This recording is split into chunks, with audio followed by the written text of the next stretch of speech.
సమావేశంలో ఉన్న టీయూజేఏసీ joint action committee అధ్యక్షుడు రెడ్డితో పాటు ప్రధాన కార్యదర్శి ప్రసాద్ గారు, మిగతా నాయకులందరికీ మనస్ఫూర్తిగా విప్లవ జోహార్లు అర్పిస్తూ, మొదటిగా రాష్ట్ర కమిటీ కానీ, ఉద్యమకారులు కానీ, జాయింట్ యాక్షన్ కమిటీ కానీ నన్ను క్షమించాలి అని చెప్పి అడగడం కోసమే మీటింగ్కి వచ్చింది. ఎందుకనంటే ఉద్యమ నాయకుడిగా 1984 ఉద్యమ నాయకుడిగా అనేక ఉద్యమాలు చేసినాం. ఇప్పుడు మన ఈ పోస్టర్ మీద పెట్టుకున్న పెద్దలందరూ వీళ్ళందరితో ఉద్యమాలు చేసే అవకాశం నాకు వచ్చింది.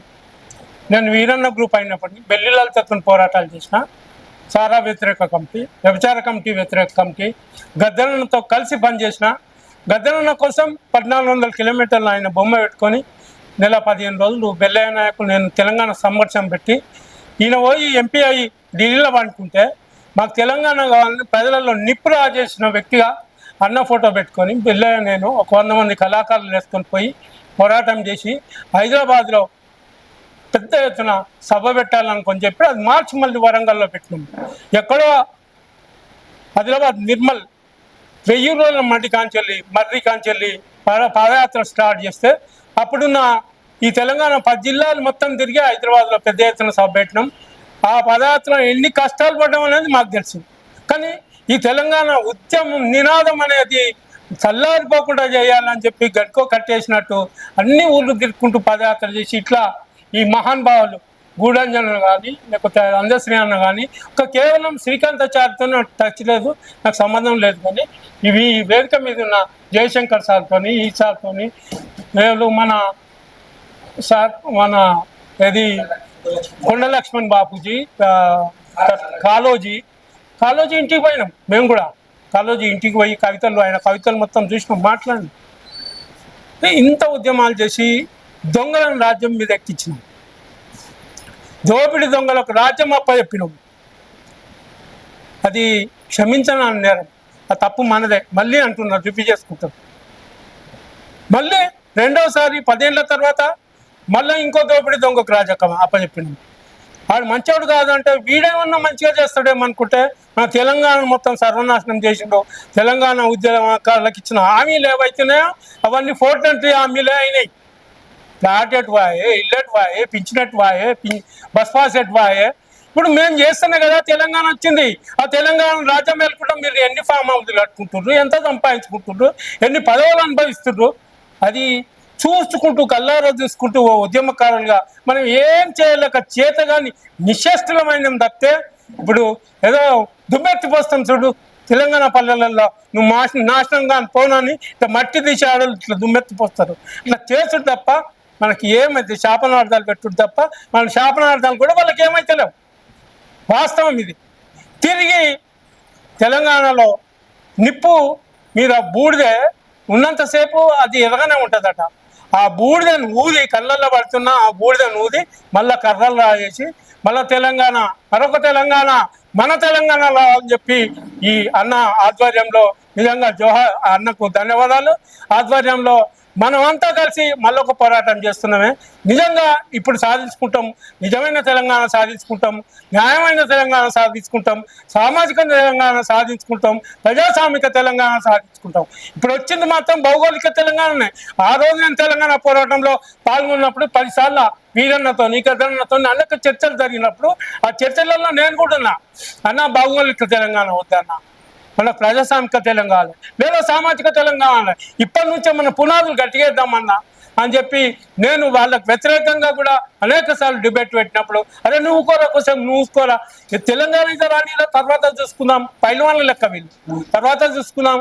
అది మొత్తం ఆ పైలవాళ్ళ చేతులకు పోయిన తర్వాత మనకి ఏం మిలిగింది? బూడిద తప్ప ఏం మిలగలే, మన త్యాగాలు తప్ప ఏం మిలగలే, మన కష్టాలు తప్ప ఏం మిలగలే, ప్రతి కుటుంబంలో కన్నీళ్ళు తప్ప ఏం మిలగలే. ఉద్యమకారునిగా చెప్తున్నా. ఇట్లా చెప్పుకుంటూ పోతే చాలా మాట్లాడచ్చు. వీరన్న జనశక్తి పార్టీలో ఉండి అన్ని కులాలు నిర్మించాలి, అన్ని కులాలతో పాటు తెలంగాణ ఉద్యమం నిర్మించాలి అంటే గొప్ప ఆశయంతో 1997లో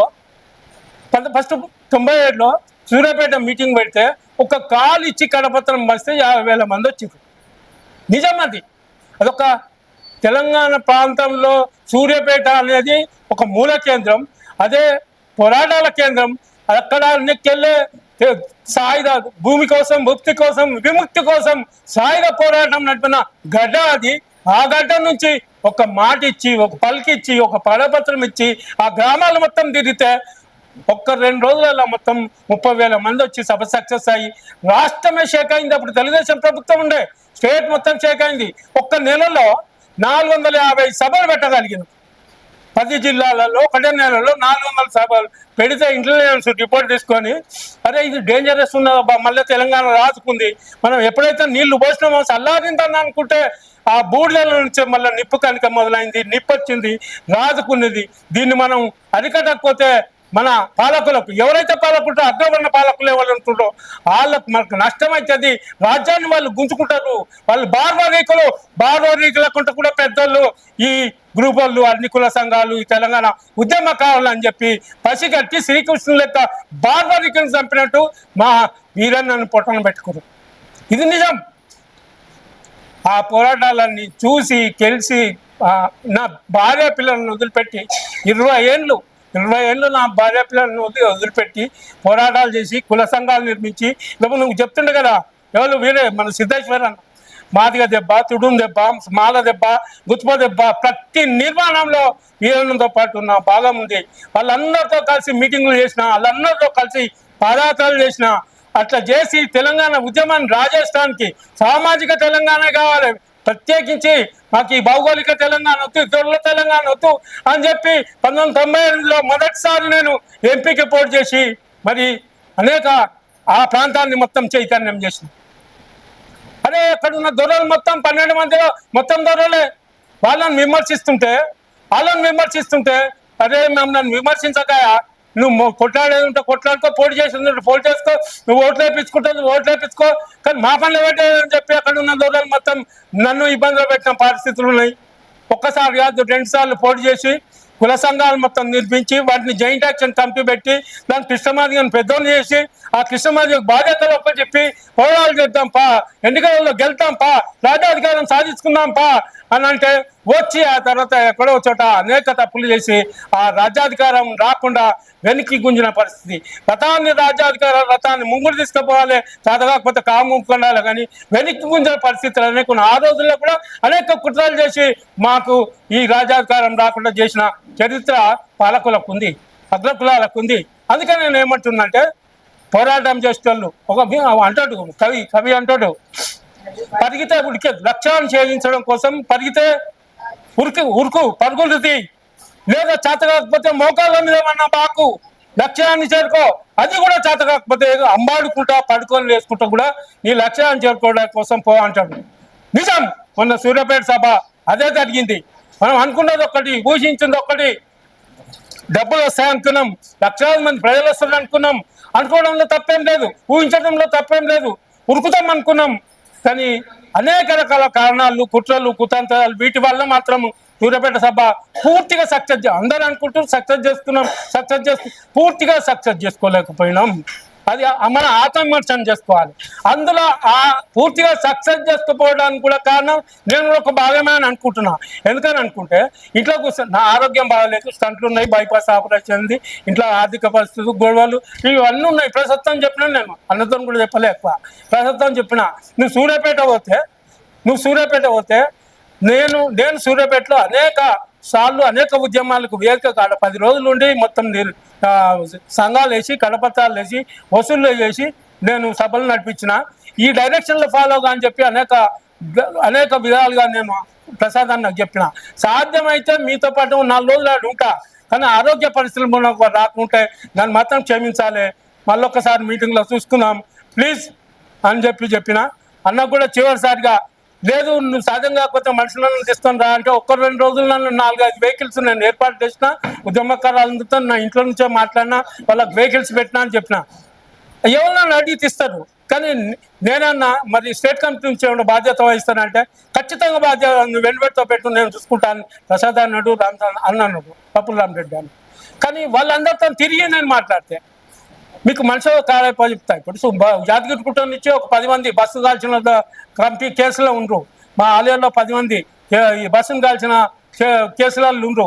ఆ తర్వాత ప్రతి ఉద్యమానికి 1996 నుంచి ప్రతి ఉద్యమానికి మహబూబ్నగర్ జరిగిన, ఆదిలాబాద్లో జరిగిన, నిజామాబాద్లో జరిగిన, కరీంనగర్లో జరిగిన ఎక్కడైతే మా ప్రాంతంలో కళాకారులు ఎక్కువ ఉంటారు.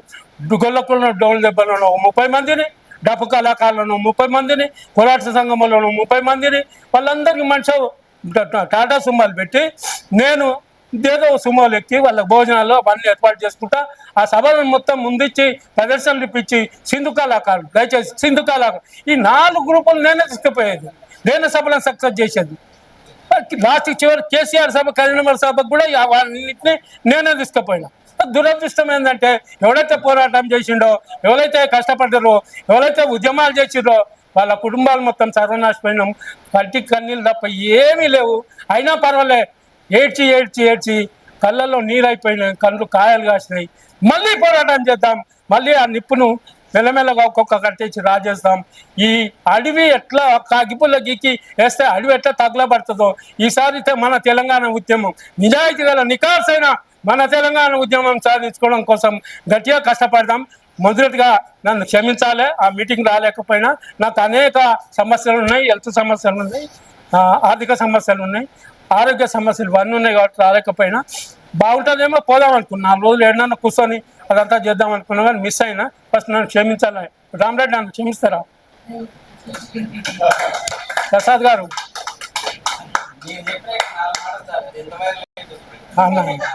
ఇది అమ్మా ఇందు ముఖ్యంగా మహిళా అక్కలకు అందరికి కూడా ధన్యవాదాలు.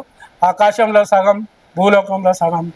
మీ పోరాటం, మీ బలం మాకు సగం అయితే, మా బలం మీ బలం రెండు కలిస్తే 100% ప్రతి ఉద్యమం సక్సెస్ అవుతుంది. ఎక్కడ మనం కొన్ని పొరపచ్చలు వస్తాయి, కొన్ని విమర్శలు వస్తాయి, కొన్ని తెలియని మాటలు వస్తాయి. వాటిని అన్నింటినీ కలవకపోయి మనం గెటాన్ కావాల్సిందే. అన్న తమ్ముళ్ళు, అక్క చెల్లెళ్ళు ఒక కుటుంబంలో ఒకరికొకరు అనుకొని విమర్శ చేసుకొని మళ్ళీ మనస్ఫూర్తిగా కలిసిపోయి నికార్సుగా నిజాయితీగా పనిచేయాలి. అక్క బాధపడద్దు. ఒక ఫోటోలేనని దండం పెడుతున్నా. ఒక ఆత్మవిమర్శన ఉండాలి, సంఘర్షణ ఉండాలి. సంఘర్షణతోనే వస్తుంది. అందుకని నేనేమంటున్నా, ఇప్పుడున్న ఈ రాష్ట్రంలో ఉన్న ఉమ్మడి ఆంధ్రప్రదేశ్లోనే ఈ రాష్ట్రంలో ఉన్న కుల సంఘాలు మొత్తం నిర్మించిన దాంట్లో నేనున్నా, నా పాత్ర ఉంది. నా వయసు 60 సంవత్సరాలు. ఈ ఫోటోలో ఉన్న అందరితోని కలిసి పనిచేసిన భాగ్యం నాకు దొరికింది. వాళ్ళ అమరవీరులైండు. ఇంకా నేను బతికే ఉన్నా, ఇంకా చాయిపోవాలి చెప్పలేం. ఎవరు బతుకుంటే ఎట్లుంటుంది నా ఆరోగ్య పరిస్థితులు కథ కారణం. బతుకున్న రోజులు ఉద్యమానికి ఊపిరి పోస్తాను. నా ఊపిరితిత్తులు పలిగిపోయినా పర్వాలే, ఉద్యమం పోస్తా, సలహాలు ఇస్తా, సూచనలు ఇస్తా.